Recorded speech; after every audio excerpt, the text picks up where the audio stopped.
Ay, uy parang, ang liwanag ng tindahan mo, Lola Inday. Ano nangyari dito? Ano nangyari sa tindahan mo, Lola Inday? Ubus na. Naubos na. Nilipat ko, hindi ang iba. Anong nangyari sa tindahan mo, Lola Inday?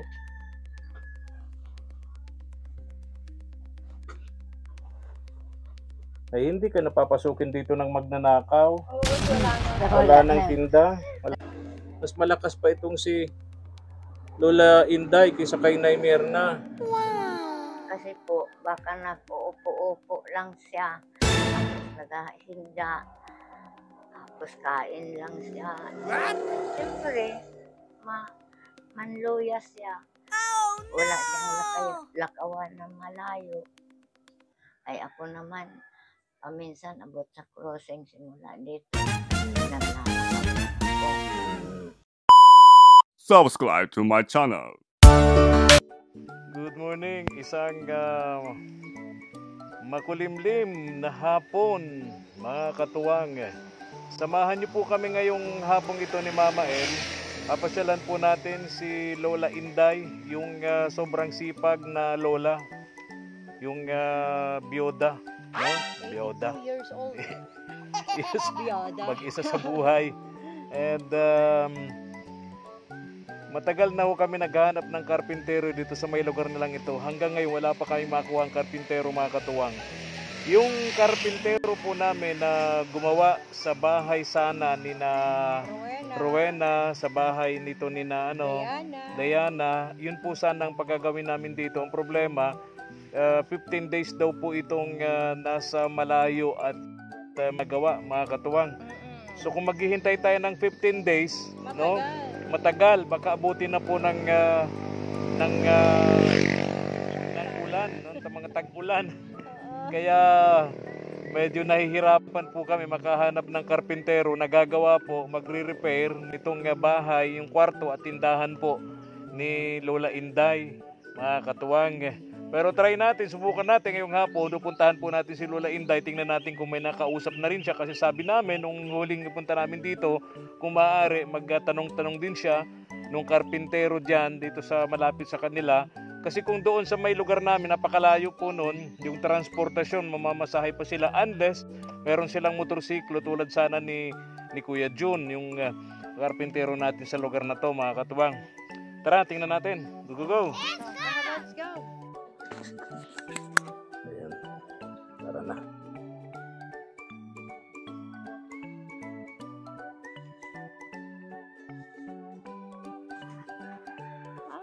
Ano ang tarpaulin mo? Tinastas ko. Tinastas mo po. Ang kalakal ni Lola Inday. Si Lola. Ay, ulit.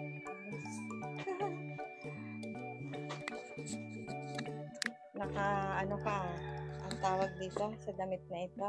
Lola Inday, Ay, kumusta kayo? Kumusta kayo? mabuti naman po. Mabuti. Mabuti. Maray. Maray, Bicol. Mabuti. Maray. Sikip yung pintuan mo. Ay, ako na po, Lola. Ay, naku. May pang tindang walis si Lola Inday. Uy, parang, ang liwanag ng tindahan mo, Lola Inday. Ano nangyari dito? Ano nangyari sa tindahan mo, Lola Inday? Ubus na. Nilipat ko, hindi ang iba. Anong nangyari sa tindahan mo, Lola Inday?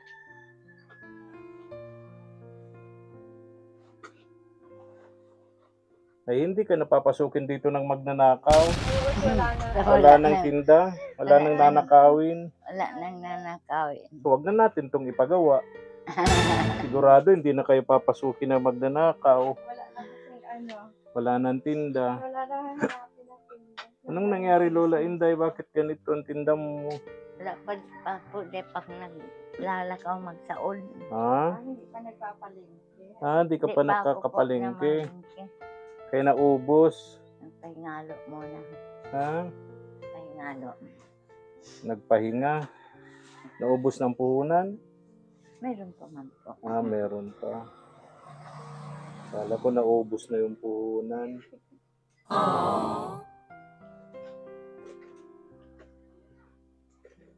Ganito, no?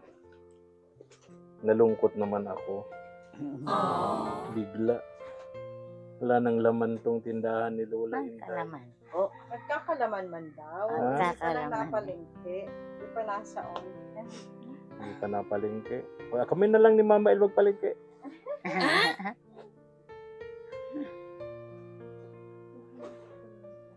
Oh. Kumusta kayo dito, Lola Inday? Parang naglalaba kayo. Eh po, tapos na. Ha? Kumain na kayo? Opo. Kumain na. Laki ng bahay mo talaga, Lola Inday, no? Ito lang dito sa may kusina mong ito, kakain na to ng mga 10 hardiplex. Yero nito. Kakain to ng mga 10 yero itong kusina mo pa lang. Ang laki. Sa isang tulad ni Lola Inday, yung mag-isa lang sa buhay, malaki talaga tong bahay na to ni Lola Inday, mga katuwang.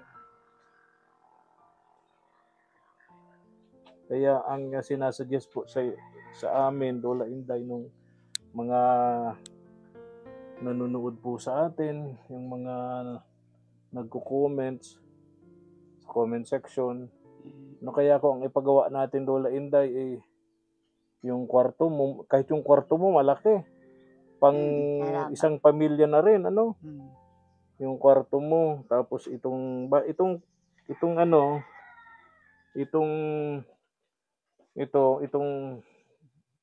tindahan mo, malaki rin. Pang sari-sari store talaga. Laki ng bahay ni Lola Inday. Sabi nga po mga katuwang, kung ipapagawa natin tong bahay ni Lola Inday, sa hardiplex pa lang, Wala. kakain to ng mga 30 peraso na hardiplex. Tapos sa yero, mga 10 dito sa kusina, dito sa kabahayan. Mga mga nasa may 30 yero. Lola Inday, Pwede man po Ah. Kaya nga ang i-atras. suggestion nga nila Lola Inday, kasi pag malaki ang bahay mo, siyempre, medyo kapag sulo ka lang, tapos nasa ganyang edad mo na, medyo mahirap na sa'yo yun, yung maintenance niyan. Malaki na. Kaya kung Liit ang ayusin natin tong tindahan mo, i-secure natin yung tindahan mo, kasi ito yung pinag-iinteresan mainit sa mata ng mga magnanakaw, yung mga paninda mo. Ngayon, wala naman silang mananakaw. Malinis ang tindahan ni Lola Inday. Kung nanonood yung mga magnanakaw, wag na po kayong magplano. I-postpone nyo na ang plano at yung tindahan ni Lola Inday, walang laman ngayon. Ayun.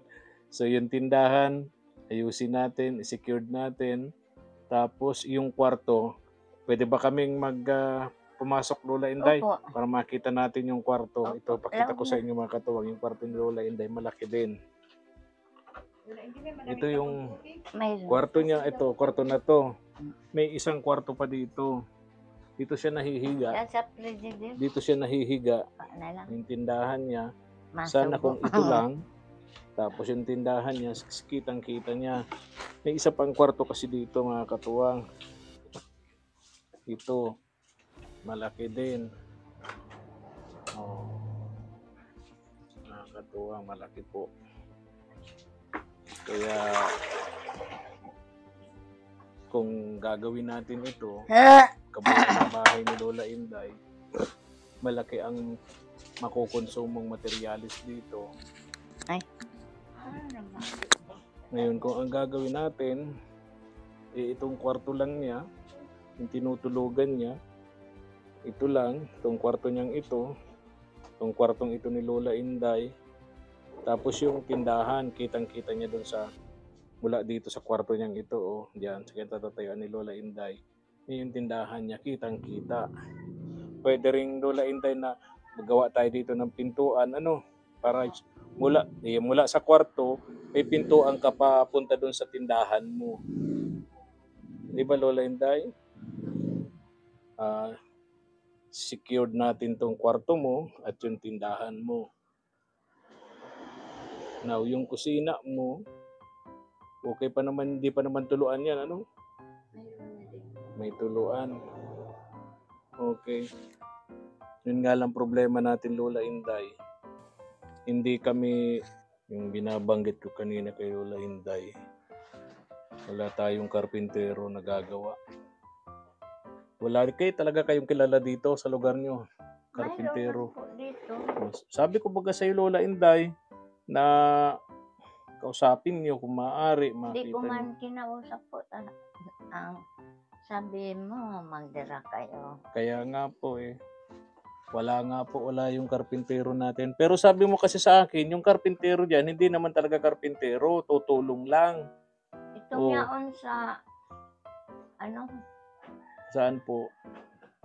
Marunong. temporary din. Karpintero talaga. Karpintero ito. Kaya Ayan, lang, layo din. unat, ano man magtrabaho, Ang problema nga, Lola Inday, Ano, binanggit mo kung saan lugar, malayo din dito sa Opo. lugar mo. Unless meron siyang motor.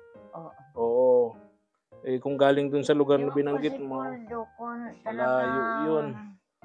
Hindi ko makaulay. Ito ang gagawin natin dito, Lola Inday, i-secured muna natin yung kwarto mo, saka yung tindahan mo. Kasi, siyempre, yung mga magnanakaw, ang papasukin naman kwarto mo. Hahalongkatin dyan, hahanapin dyan yung lalagyan mo ng pera. O ay kung makuha yung ang tawag doon, yun ang problema natin. Tapos yung tindahan mo, siyempre, yun, dapat ma-secured natin yan. So yun lang, Lola Inday. At, sana makahanap talaga kami rito ng karpintero kasi kung maghahanap kami doon sa lugar namin, napakalayo. Wala kaming kilalang karpintero na may motor. Okay lang sana kung may motor yung karpintero, kahit malayo, makakarating siya rito. Yung problema nga, karamihan na kilala namin, mga nakabisikleta lang. Hindi naman magtsatsaga na pumunta rito sa lugar na ganito. Malayo. So dito pa rin tayo maghahanap, Lola Inday. Kakausapin ko yung Kausap ko si Kausapin mo, Lola Poldo. Inday, ganito. Kausapin ko yung kapitbahay ninyong babait, yung laging tumutulong sa iyo, kakausapin ko. Na kapag Ngayon. pag nakausap mo na yung karpinterong sinasabi niyo, Lola Inday, i-message ako nitong kapitbahay niyo na may nakausap niyo ng karpintero at pupunta ako rito. Yaon siya man yun. Yung karpintero? Yung kapitbahay. Opo, punta. Hadaanan ko nga bago ako umalis dito. Pupuntahan ko para mag-message sa akin kasi wala naman kayong cellphone. Oo. Wala naman kayong cellphone. May bibili yata. Ha? Hindi po. Ano yun? Parang hinahanap kayo. Ito na. So yun. Usapin ko yung kapitbahay nyo na pag nakausap nyo na yung carpenter, pag may kausap na kayo, i-message ako, i-text ako, para pupunta ako rito. Ano po, Lola Inday? Opo. Okay ba yun? Salamat Kuya Efren at Mama El na binalikan ninyo ako. Salamat po sa inyong Ma'am Nancy. Ma'am Nancy, saka si Sir William, yung kanyang asawa. Si Sir William. William. William. Salamat din po. Ayan. USA. USA. Yan, taga-Amerika yun. Yun ang tumutulong sa iyo ngayon, Lola Inday. Ha? Huwag mong kalilimutan, isama yan sa mga dasal mo. Opo. Si Lola Inday Makatuwang, Iglesia ni Cristo. Di ba, Lola? Opo. Oo. Huwebes kayo nagsasamba, no? Huwebes at Sabado. Huwebes at Sabado, mga katuwang. Kaya di tayo pupunta rito ng Huwebes at Sabado, lalo umaga at may samba si Lola Inday. Hapon po. Hapon ang samba nyo? Umagan dito kayo? Okay. Banggi. Okay. Alas 6. Okay. Kuya Efren, kamusta na si Ate Mirna? Okay naman po. Okay naman. Magbe-birthday na yun sa August pa naman. Sa August pa naman. Ilang taon na po yun? 70 yata. Lola Inday, 70. Bata pa pala ako ay 83 na. 83 na kayo? Opo. Dami niyo pong nagagawa, ano? Mayroon pa. Oo.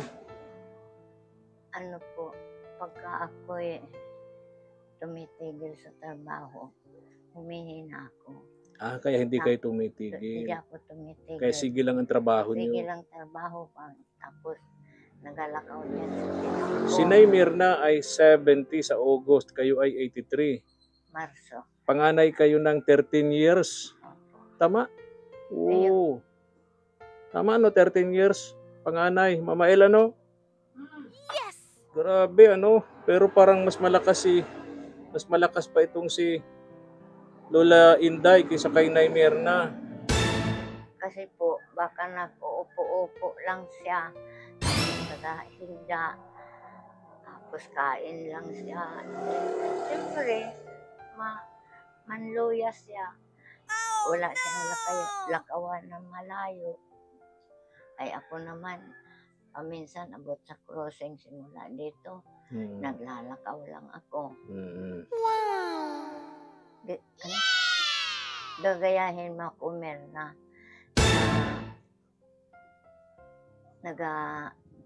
may kilos pa. Sige lang ang trabaho. Kaya ako, 83, malakas pa. 69 ka lang, mahina ka na. Siguro, paupo-upo ka lang, pahindahin ka. Kaya manhina talaga ang katawan. Oh no! Pumunta ka dito sa bahay at turuan kitang trabaho. Alis na kami, Lola Inday. Anong ulam mo? Tuyo. Tuyo po. Masarap yan. At least may tuyo si Lola Inday. Opo. May bigas ka pa? Mayroon pa po. Marami. Igo nga ning binigay na bigas dyan sa kapitbahay ta. Naglipat sila sa diet. Maamoy-amoy lang pero pag hugasan, maganda Pwede man. pa. Okay. Ito nga sinaing ko. Okay. Okay. Sige na, Lola Inday. Alis na rin kami, ha? Opo. Meron pa dito. Ayan. Ito pa. CR niya kalaki-laki, oh. Malaki pa sa... Malaki. Laki din CR niya. Kaya lang yung magnanakaw nga po, mga katuwa. Diyan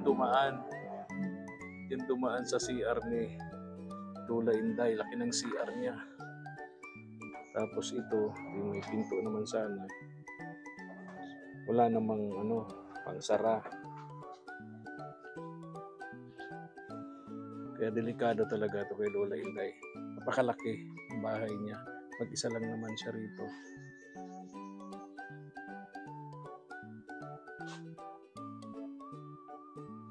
Yung balon ni Lola Inday nandito na. Meron siyang balon dyan. Malalim niya. Napakalalim na balon. Hindi na siya lalabas para mag-igib ng tubig, panluto, panlaba. Diyan na kinukuha. Alis na kami, Lola Inday. Kusapin ko yung kapitbahay mo. Tingnan si Lola Inday. Kunti na.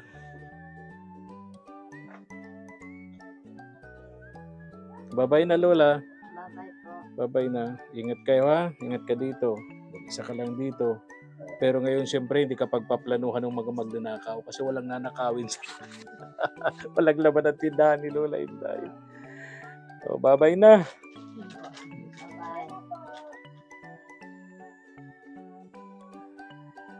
Tara na. Init. Biglang uminit. Biglang nag-init yung panahon, Mama El. Thank you for watching.